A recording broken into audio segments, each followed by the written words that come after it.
Cupola, welcome to my YouTube channel. We are here today to talk about Real Madrid versus Alaves. Before we get onto that, guys, make sure you subscribe and turn on notifications. I will be posting every day without fail, so you will see content. Make no mistake about that. And you're going to enjoy this football channel. Let's talk football. Real Madrid against Alaves. Where do we start? I mean, listen, Rodrygo scored the winning goal. Jude Bellingham, the MVP.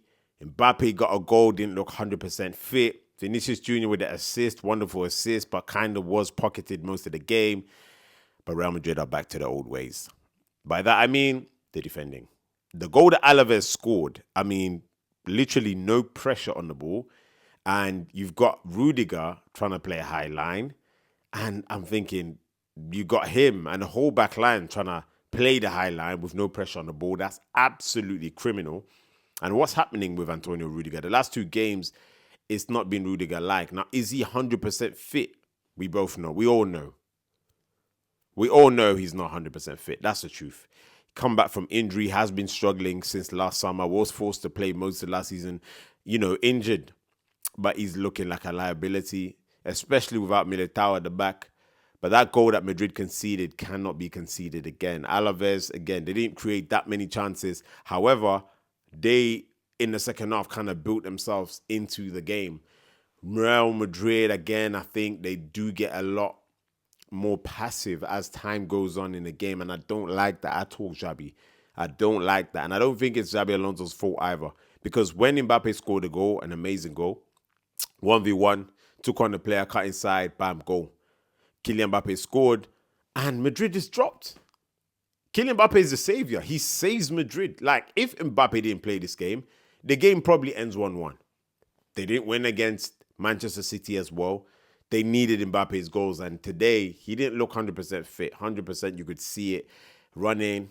It wasn't the Kylian, the sharpness. He was just kind of getting through the 90 minutes, but he did what he needed to do. And he was as efficient as he could be in the circumstances. If I was to highlight Vinicius Jr.'s game alone, I just think, I think Johnny Otto kind of had him in his pocket most of the game.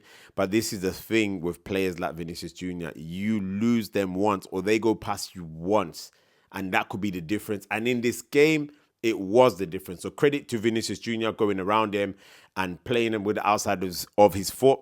To Rodrygo, who scored, I mean, he was on a goal drought, the longest in Madrid history. And then he ends up scoring what? 2 goals in 2 games. And Rodrygo's performance was solid. I liked his performance. I don't think it was outstanding. I don't think it was. It can never really be outstanding, if we're being honest, because Rodrygo plays from the right-hand side. Real Madrid don't do majority of their attacks from the right-hand side. Unless you guys haven't realized, anytime the ball ends up on that side, they tend to try and recycle the ball, Valverde, Rodrygo, Arde, and switch to the other side. And then that seems the most potent side. Hence why sometimes you see Rodrygo on that side. You see Kylian Mbappe that side. You see Jude Bellingham mostly on that side. And then you see Vinicius Jr. on that side. And then when Alvaro Carreras is fit, you see him on that side as well. So it's a pretty much left-hand side attack, if we're being honest. Now, I think Valdepeñas had a solid game, playing left back, left wing back, whatever you want to call it, because we know Aurelien Tchouameni, many times when Real Madrid were in build-up, will come and collect the ball as a third centre-back. You had Rudiger wide of him on the left, and then you have Asensio wide of him on the right, and Valdepeñas pushed high, and Valverde pushed high as well. And by the way, we do miss Valverde in midfield. I just miss his runs. I feel like without Toni Kroos, the balance of Madrid's midfield has just been changed because Valverde, Jude, I mean, that midfield, just the power, I miss it. I miss his long bursting runs, his shots. But we don't see them anymore because he's not really in that position. But I have to say well done to Valdepeñas. I think he came in from Real Madrid Castilla. Real Madrid didn't really have any fullbacks fit. Mendy, Carreras out, of course, Fran Garcia not available. So they were struggling, and he did a fantastic job, I have to say. Judging the fact that you're playing away to Alaves, it's not the easiest. This team has fouled the most in La Liga this season. Very aggressive, very powerful team in that sense. But Real Madrid did well, and I think he did well as well. A nice performance from him. Again, I want to bring us on to speaking about Alonso's tactics. I think Alonso is a high pressing manager. I've seen him at Leverkusen. He wants to dominate, but Real Madrid seem to always drop off. They don't seem to pick up a certain vibe in the game and maintain that throughout the match. And I don't like that at all. I think it's terrible. I think they should be able to. But again, that midfield composer, that Modric, Toni Kroos, Rodri, tempo, keep it, control it. Now, Rodrygo, they played again today, very deep, wasn't as high as he could be. Of course, Jude Bellingham was playing a bit higher, but Jude Bellingham was everywhere. We'll get onto him soon. But Rodrygo, again, tried to do that. I don't know. I don't think he's there yet. And that's fine. He's a young player. We don't actually see young players that young have that role and they're successful. There's a lot to learn about the game of football, and it's not an easy task. However, Arde was okay.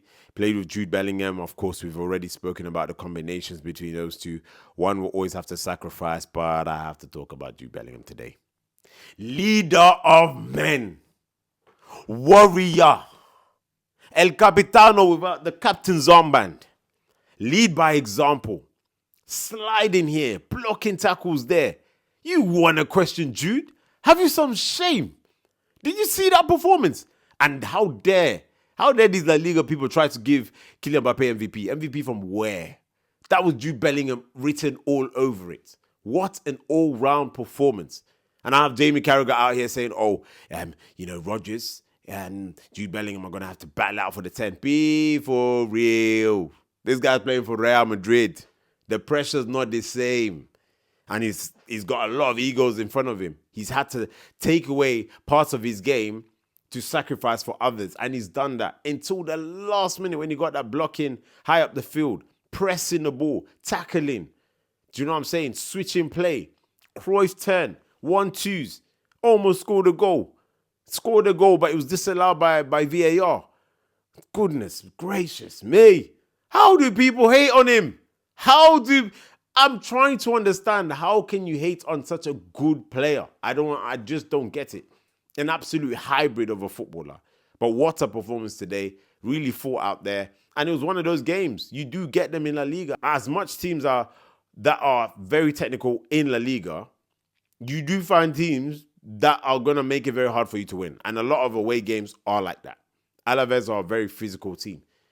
Last year, I believe Real Madrid went there, won 1-0. I don't know if it was Camavinga or Kylian Mbappe who scored. I don't know. You guys can tell me, to correct me. But it wasn't an easy game. That's all I know. And today, I think Madrid made it a bit harder than what it should have been. And I just think in games, you can't coast. Take control of the game and 2-0, 3-0. Madrid only came out when Alaves equalized. Then Madrid started playing. He made subs, of course. Brahim, which he loves bringing on. Gonzalo. Again, we had a chance to play Kylian Mbappe, but no quality. This guy doesn't like Hendrick. I'm tired. You don't want to play Hendrick. We're tired. Why not? Why not? You don't want to play. Why not? Maybe Xabi Alonso just doesn't favor Hendrick. I don't know. At the end of the day, Xabi Alonso needed this win. I don't think it was utterly convincing. I think Madrid, again, they just showed a lot of vulnerability in the game. I think they failed to stamp their authority in the game as they should have. They had an opportunity to do that, especially at 1-0, and they just kind of sat back. And that goal could happen anytime. That's football. You're leading 1-0, dangerous scoreline. Dangerous scoreline. Seal the game, finish the game, and relax. But they did what they had to do. They got the 3 points, 4 points off Barcelona. Keep the pressure on. And a la Madrid, guys. That's it. I don't really have too much to say about that performance. Not too much again. But the victory is what was needed. So a la Madrid. Make sure you subscribe, like, comment, share. And I'll see you soon.